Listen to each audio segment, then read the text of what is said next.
Лесные пожары в Якутии сплотили людей как никогда прежде. Каждый пытался внести свой вклад в спасение республики и в тушении пожаров. Природная стихия показала, насколько она сильна и опасна, а надежда на «авось пронесет» не сыграла свою роль и наделала много бед. Без серьезного финансирования всех противопожарных служб и научных исследований лесным пожарам противостоять трудно. Только объединение усилий государственной системы России и населения Якутии могут противостоять стихии. Пожары нанесли серьезный урон экономике и жителям Якутии. В селе Бескёль огнем было уничтожено 6 многоквартирных домов, 26 индивидуальных жилых домов. Все были поражены, насколько быстро все произошло. Глава Якутии Айсен Николаев, находясь прямо на месте трагедии, принял решение о помощи пострадавшим от стихии построить новые дома в селе Бескёль. И спустя месяц был построен первый дом. Это большое радостное событие.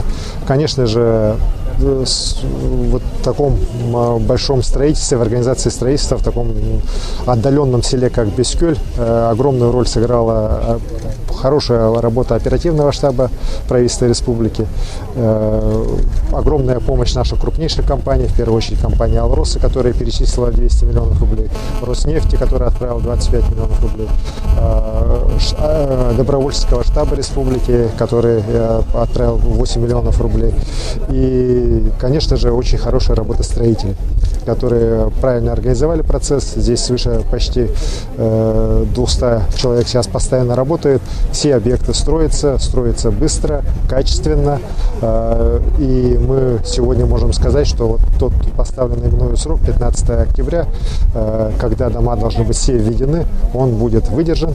И село Бескёль получит новый микрорайон, причем уже с новой инфраструктурой, с благоустроенными домами, с уличным освещением, с уличной дорожной сетью, которая будет тоже приведена в соответствие с нормами. Будут отстроены новые коровники для фермерских хозяйств. В целом, я считаю, что вот огромная поддержка и со стороны президента страны, и правительства Российской Федерации, правительства республики, поддержка всех жителей республики, она помогла нам вот сегодня задачу выполнить. Ну и, конечно, я очень рад за первую семью, за семью Савиных, которые сегодня уже вот получили новый, красивый, благоустроенный дом. Помимо этого, завершились работы по восстановлению 8 коровников из 10, оставшиеся 2 объекта будут сданы до 15 октября. Еще предстоит централизованная поставка живности. Площадь возводимых 34 домов будет соответствовать площади уничтоженных огнем домов. В такие сжатые сроки, скажу то, что на моем опыте, хоть и относительно небольшом, да, такой практики не было.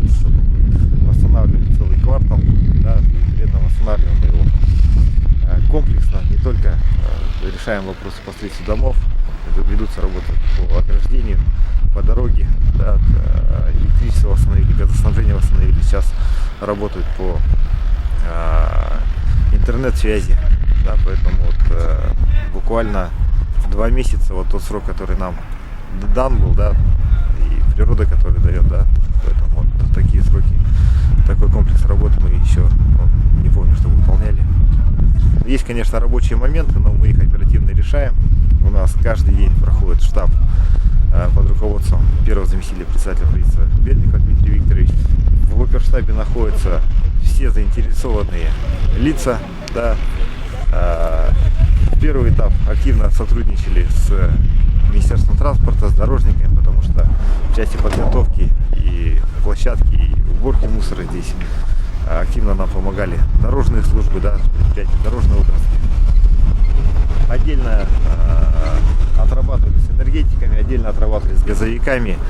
Большая работа также была проведена с поставщиками, да, дома комплекта, с поставщиками пиломатериалов, да, отдельно благодарность компании «Алмаз», то, что они в срок, да, как и обещали, даже с опережением графика выдали все 31 домокомплект, и компания МАЗ у нас выдала 3 домокомплекта.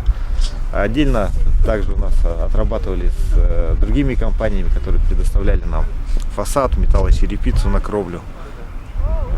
По газовым котлам отработали, по емкостям и так далее. Вот здесь такая работа была работа организационная, координационная большая. Здесь вот, надеюсь, что она все-таки позволит нам в установленные сроки выполнить задачу. Жители новостроек счастливы, что строится новый микрорайон со всеми удобствами – свет, газ, интернет, автономное отопление дома и коровников. Соблюдаются все пожелания заказчиков, жителей села. По сравнению, что было? Конечно, не сравнить, да? несравнимо.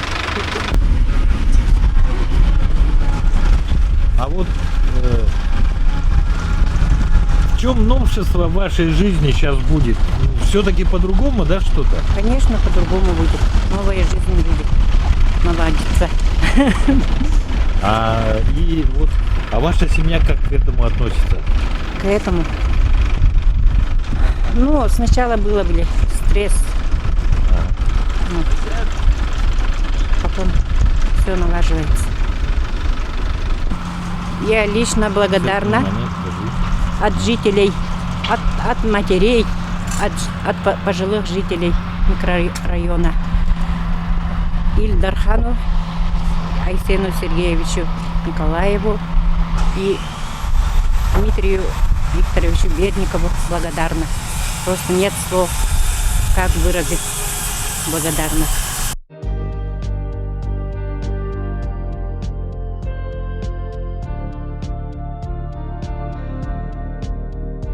Уже сейчас обсуждается вопрос о присвоении имени новому микрорайону. Новые улицы уже названы – Кескиль и Русская.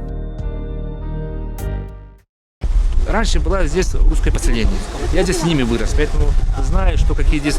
В те времена тоже дома строились очень современные. Это такие изба, которые, в Якутии, для нас это было новинка. Я маленький был, я уже смотрел, какие красивые дома были раньше здесь. Но сегодня их нету. Я бы попросил бы моим землякам, что вернуть исконное его микрорайон название русское. Раньше так назывался он. Это моя просто просьба моим землякам, что надо дать обратно русское название. Она забылась немножко, но я знаю, что все хотят сейчас такое. Я с многими разговариваю местными, которые здесь с земляками, они говорят, тоже хотят, чтобы вернулось название русское. Потому что это новое опять. Новое, которое у нас нету рядом. Вот если закончится вот все 4 дома, все, что здесь будет, это совершенно новый микрорайон будет, который нет в Якутии вообще. С такими, это не те дома, которые раньше строили, да, это совершенно другие дома. Люди просто незнания, немножко там было вопросы, но сегодня я благодарю Алмаз, который сегодня дал такую возможность, да, Якутии строить такие дома, мы будем дальше везде.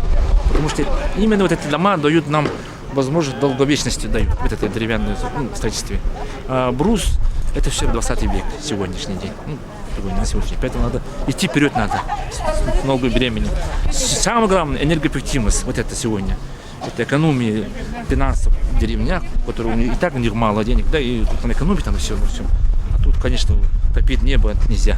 Так, это я уверен, что это покажут они, вот эти дома, самые лучшие стороны.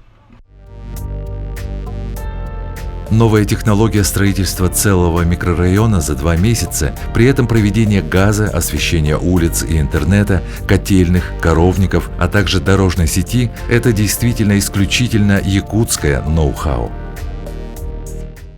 Вот эти дома, которые построены по технологии МХМ, они, на мой взгляд, достойны того, чтобы широко строиться и на территории всей нашей республики. Так на самом деле и задумывалось, но, к сожалению, в силу там многих причин такого широкого распространения не получили, хотя несколько сотен домов уже в республике за 10 лет построено.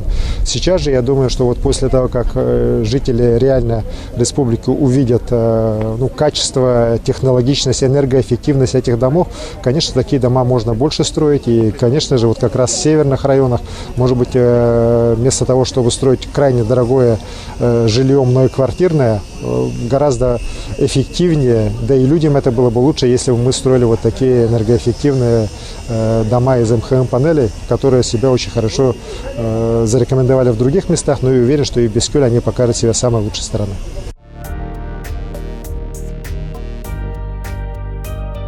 Поддержка пострадавших жителей села от лесного пожара стала всенародной.